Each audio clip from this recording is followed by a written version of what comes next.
we are group number 3, and our topic was Reigning with Names.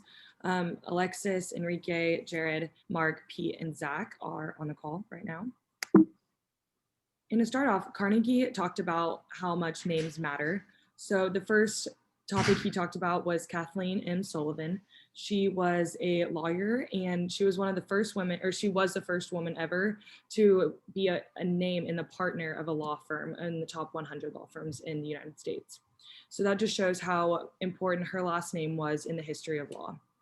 The next thing that he talked about was the revelation of character, personality, and fate when it comes to names. So on top of this, you think of someone's name and then it ties into their own personality, or you think it revolves around their fate in life. Tying back to this, for an example, an African name tradition is talking about girls' names. So as you can see on the right, there are these names and then it says their meanings as well. And Carnegie also touched on not only does a name say who it is, but also what that person or that company represents. So for example, the individual. If you think of a name, you think of what they like, what they dislike, their yays, their nays, as what Carnegie would say. And then for the company, you think of their brand logo. You think of what their mission statement is. You think of all the stuff a part of that one company just by its own name. And then also, the bigger the name, the bigger the value. So say someone has a bigger name like Elon Musk or even Dean Eastman, like they have a bigger name and therefore people want to hear, the bigger the name, more people want to hear from them, and therefore they would be able to make more money as well. Next, Carnegie talked about being personal and growing relationships, and in specific, he brought up Dave Munson, the owner of Saddleback Leather Company, and Dave got some authentic leather works from Mexico and brought them back to the US and sold them. And his company model was that putting people's names before product names and profits was more important, and calling people by name, customers, his own employees. He talked about he started taking trips to Mexico to meet his employees and called them by name and talked about their personal lives, and they just couldn't believe it. And he said, when you brand yourself or your company, in order to sustain it, you must build relationships. And even though business today is all about money and a huge presence in the world, it's still one person relating to another. And Carnegie also talked about Bones Restaurant. There was a businessman, Mr. Bates, who loved taking his clients to Bones Restaurant because the servers knew his name no matter how long it had been since he'd been there.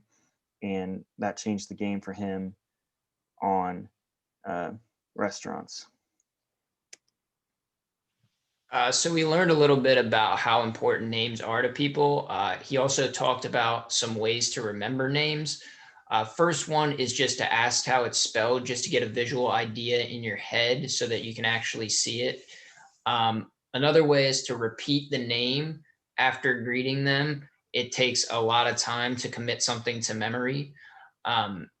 Also associate it with your mind and the person's features and expressions and overall appearances. And another way you can remember people's names is to write down a little note. For example, Zach's from Oklahoma City. I could write that down. That commits it to memory for you. The last one that Carnegie mentioned was to actually, every time you meet someone, say their name. It's a little bit more personal, as well as it commits it to your memory because you are saying it over and over again.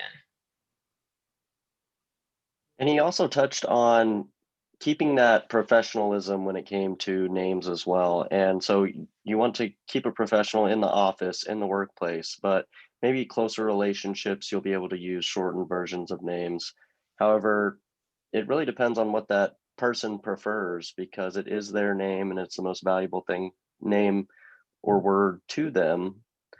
So in instances such as email, doing the background research to find out what they want to be called, if they prefer to be called doctor Or if you do have a closer relationship, maybe you would be allowed to, for example, with Mr. Branson, call them Mr. Branson, Richard Branson, Rich, Richie, etc.